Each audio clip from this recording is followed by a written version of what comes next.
Di video sebelumnya, saya sudah membahas mengenai apa itu Revit, apa hubungannya Revit dengan BIM, dan informasi apa yang bisa kita masukkan ke Revit. Nah, pertanyaan selanjutnya adalah, apakah keuntungan menggunakan BIM hanya sebatas itu?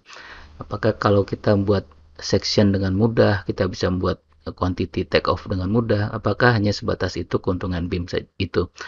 Tentu saja tidak. Di sini saya akan membahas mengenai model koordinasi, coordination model, istilah Inggrisnya. Mungkin lebih sering kita kenal juga sebagai model komposit, model gabungan antara berbagai disiplin.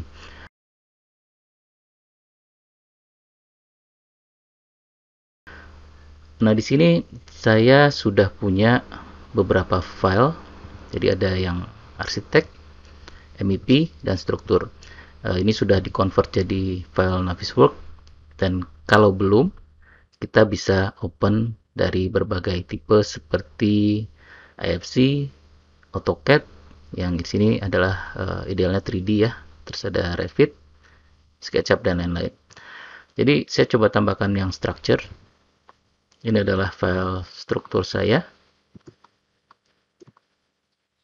Ini perhatikan enteng banget karena memang ini informasinya hanya diambil yang dibutuhkan untuk coordination model aja. Saya tambahkan lagi, misalnya di sini ada MEP.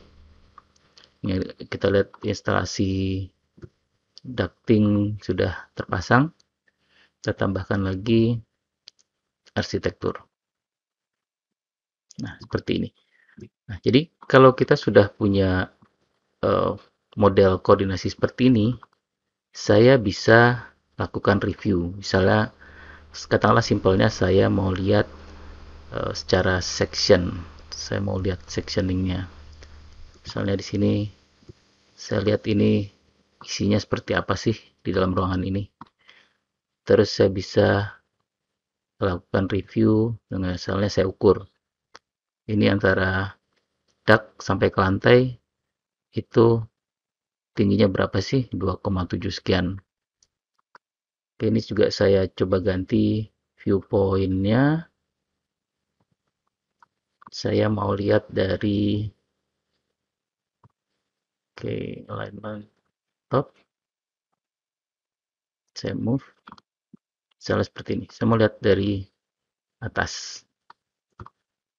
Ini ada instalasi duct-nya seperti apa. Kita bisa lihat. Ini ada pipa di lantai 2. Ini kita bisa review secara 3D. Kalau kita mau lihat secara visual, saya masuk ke dalamnya misalnya seperti ini. Saya bisa pakai ada orangnya. Terus saya bisa walk seperti ini. Jadi seolah-olah saya lihat di bagian dalam. Oke, ini seperti ini kondisinya.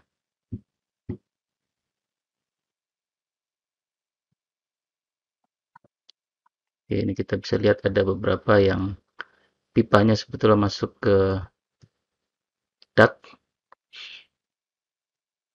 Oke, nah, ini secara visual dulu.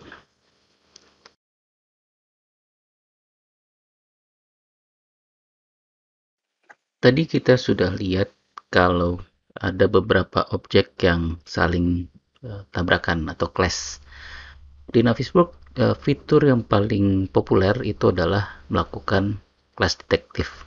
Jadi kita bisa cek antar objek itu ada tabrakan atau enggak. Misalnya di sini saya tambahkan tes untuk kolom dan duct di lantai 3. Jadi di sini saya ambil di lantai 3 duct objeknya. Nah, ini perhatikan karena di BIM itu semua objek didefinisikan. Jadi kita bisa lihat sini ada objeknya saya duct dan di sini objeknya saya mau kolom. Nah, kalau 3D biasa ini kita nggak punya informasi seperti ini. Ini objeknya apa, ini objeknya apa. itu agak susah nanti untuk melakukan review seperti ini. Sekarang kita coba run. Oke, kita bisa lihat sini ada tabrakan, dan di sini juga dijelaskan. Ini ada di level 3, terus grade-nya grade berapa. Nih, jadi grade pun informasinya ada ya di Navisworks.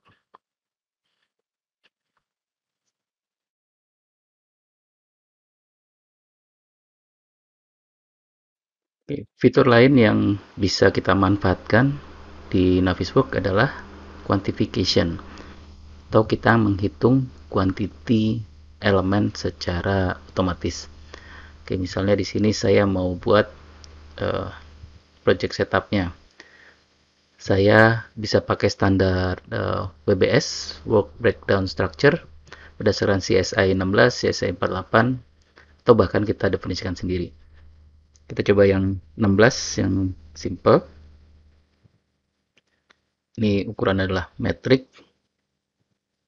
Nah, ini satuannya yang kita mau apa, misalnya panjangnya meter, lebarnya meter, luasnya apa,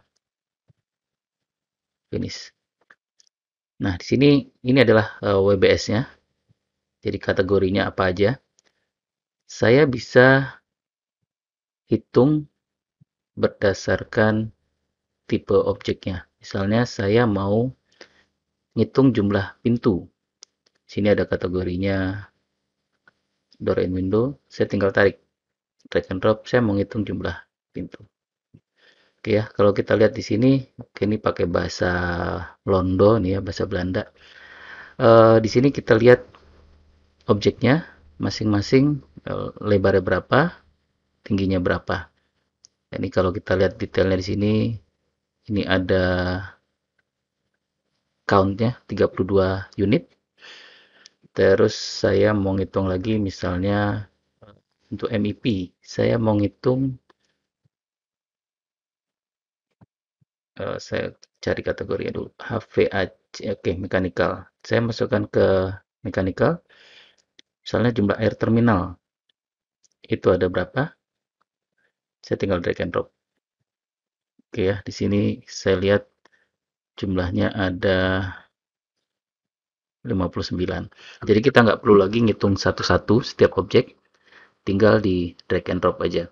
Dan ini kita bisa lihat, ini yang sudah saya hitung. Jadi kalau sekarang saya tambahkan duct ke mechanical, ini sekarang kita lihat ini sudah dihitung berarti. Ini kalau kita lihat di sini juga masih abu-abu yang belum dihitung, dan yang sudah dihitung itu hitamnya tebal. Ini nanti bisa kita ekspor juga, misalnya di sini saya ekspor ke Excel.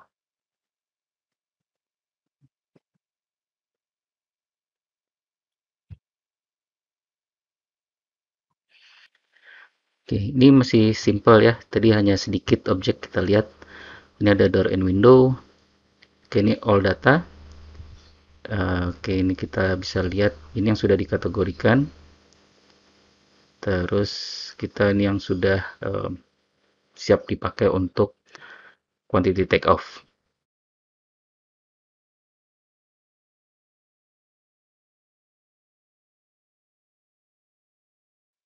Navisworks juga punya fitur untuk timeliner. Jadi kalau pernah dengar istilah 4D scheduling, ya di Navisworks kita juga ada. Ini kalau saya klik di sini ada timeliner.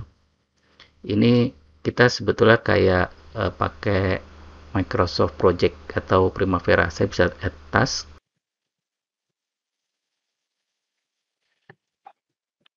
Misalnya ini adalah pekerjaan ducting. Terus ini ada kapan mulainya, kapan berakhirnya, terus ini tipe tasnya apa. Oke, di Navisworks kita bisa import link sebetulnya dengan Microsoft Project atau Primavera. Jadi kalau sudah ada timnya yang membuat schedule-nya, kita tinggal link di sini kita pakai. Yang membedakan adalah di Navisworks kita bisa melink item pekerjaan ini dengan objek 3D-nya. Jadi di sini ada penanaman pemanjangan file. Kita tunjukkan objek file itu yang mana sih. Terus ini ada pemanjangan untuk file yang 500, pekerjaan file cap, objek yang mana.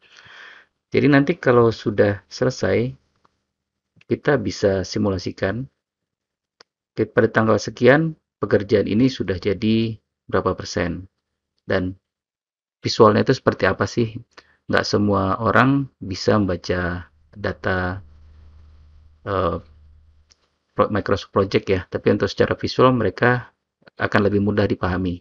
Jadi tanggal sekian, kalau pekerjaannya belum seperti ini ya berarti pekerjaannya telat, atau misalnya sudah lebih uh, cepat daripada schedule. Ini yang kita sebut sebagai 4D scheduling. Jadi 4D scheduling itu adalah dimensi X, Y, Z ditambah dengan waktu. Mudah-mudahan sesudah mengikuti video ini, semakin jelas kenapa kita perlu memodelkan BIM dengan benar. Jadi dari Revit, modelnya bisa kita analisis di Navisworks, dan nanti juga kita bisa hitung kuantitinya, class detection, sampai ke 4D scheduling. Kita akan bahas penggunaan BIM lain di video berikutnya. Terima kasih.